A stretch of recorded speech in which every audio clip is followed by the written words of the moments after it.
What is going on, Swoopers? Welcome back to another episode of Swoop Luke. In this episode, we'll be reviewing that scratch match against Geelong. So let's run it in the intro and jump straight into it.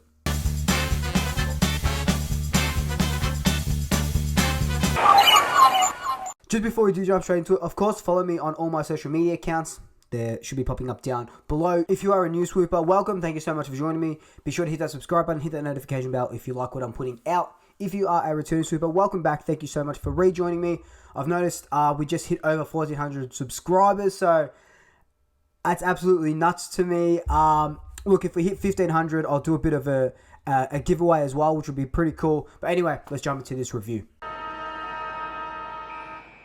So the Pies finally went down the highway to Geelong, to the GMHBA Stadium, to take on the Cats in a official, non-official practice match. Obviously, it wasn't on Fox Sports or Kayo or anything like that, but it was streamed on the Geelong and Collingwood website to members. So it was a competitive hit out. We took a 26-man squad into the game. I think Geelong took a 30-man squad, so there was a lot of rotations and a lot of trialing new things, players in different positions and stuff like that.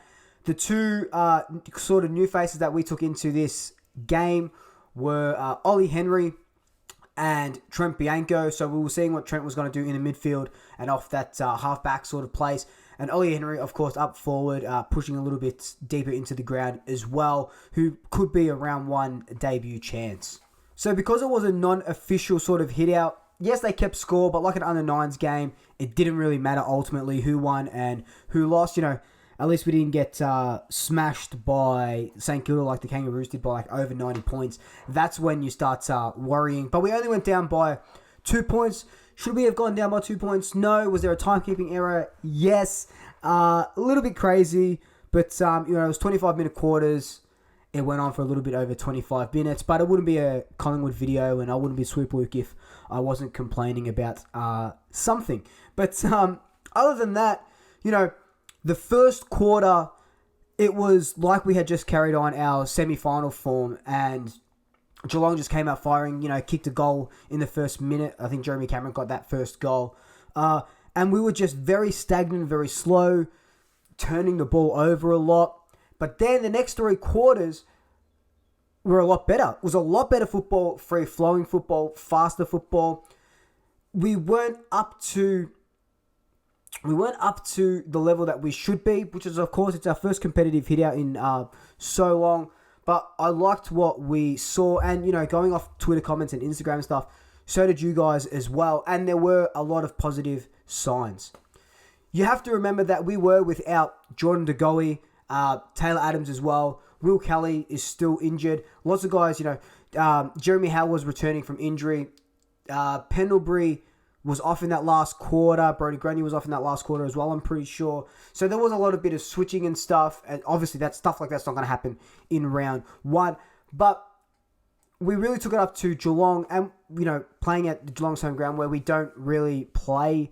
We don't play there at all. So it was good to try our stuff on a bit of new turf as well. There was a lot to like about this match.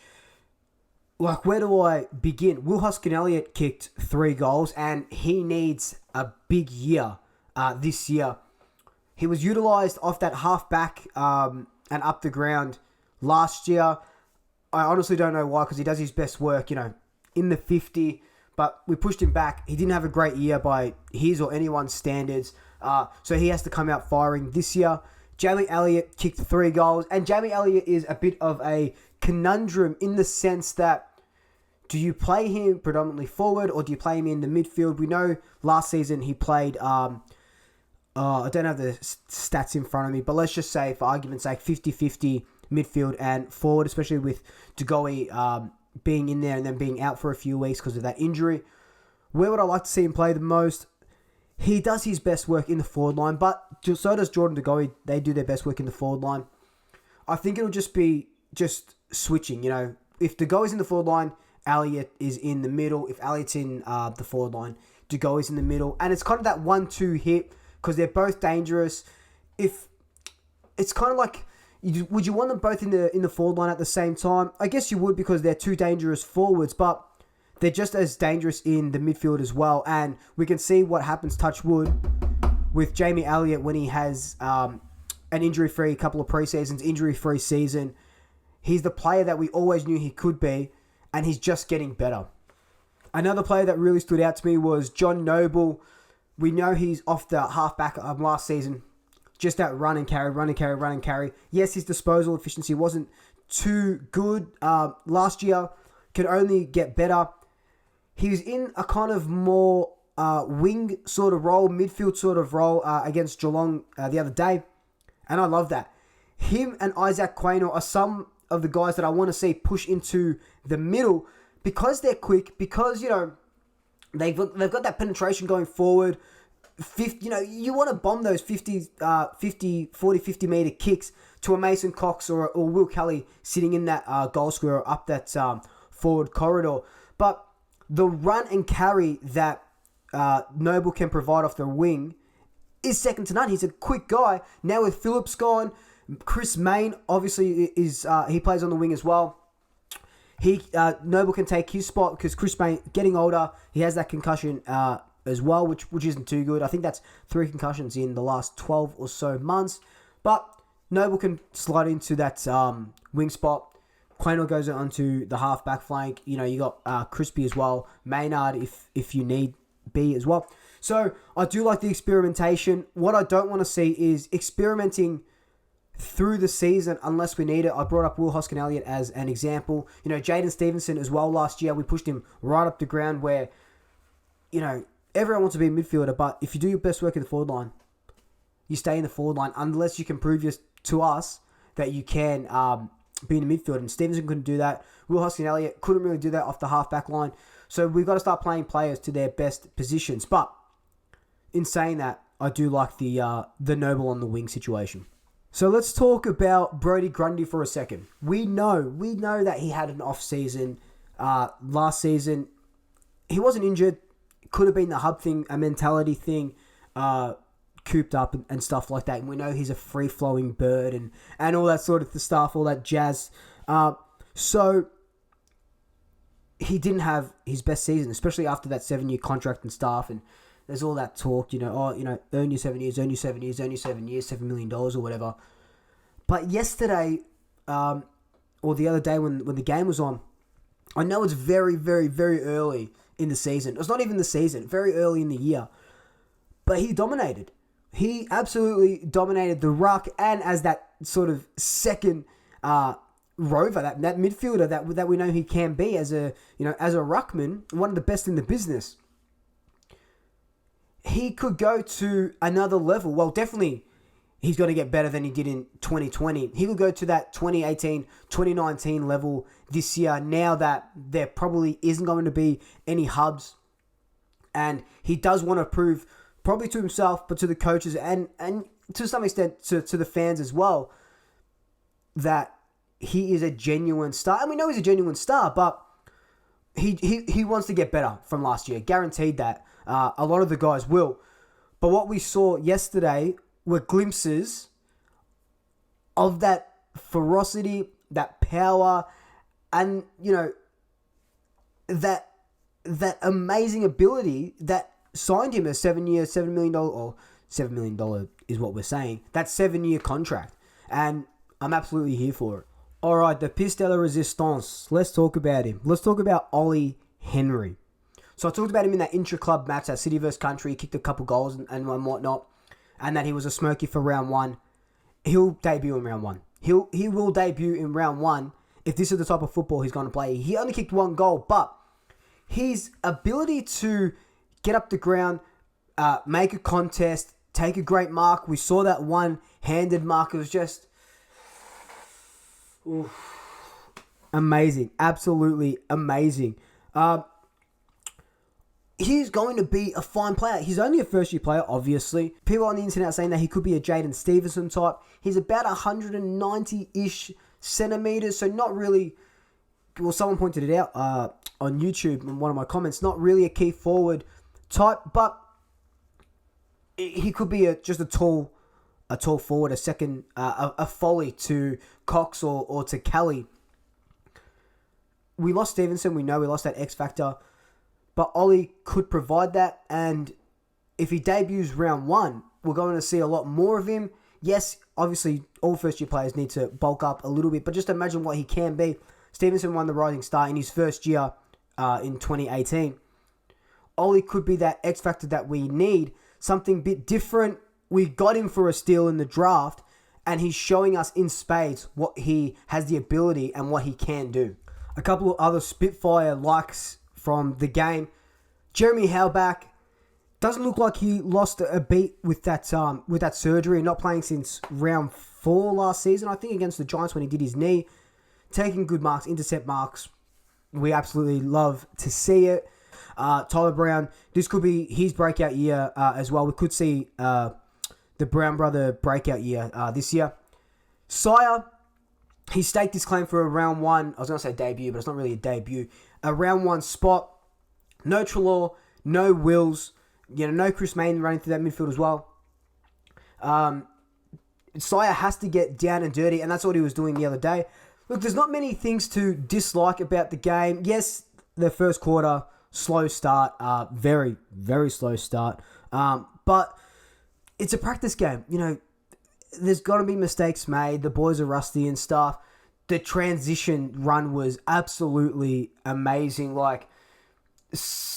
The transition is something that we've wanted to see since 2018 and summer 2019, where that's exactly what we were doing. We saw glimpses of it last season, but we got to stop this chipping it around sort of stuff and explode. We've got speed, we've got talent, and that's exactly what we want to see from the boys, and that's exactly what they were doing from the second quarter.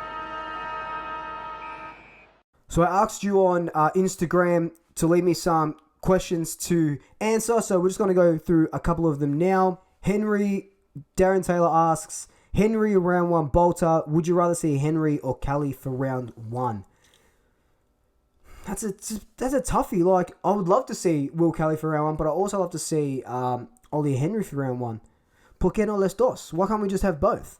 Jacob Tepper says, were you disappointed to not see the likes of McRae, McCreary, Poulter, etc.? I was a little bit bummed to not see some of the other young kids, especially because Geelong brought in a 30-man squad. So you would hope that in a game that doesn't really mean anything, you want to see those young kids kind of perform and see what they can bring to the table.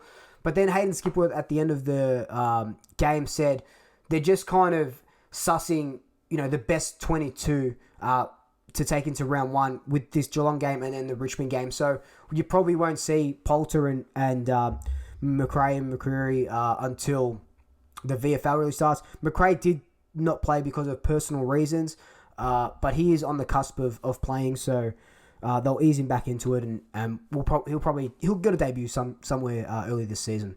Marissa Vocal asks, where's Rantel? Sad face.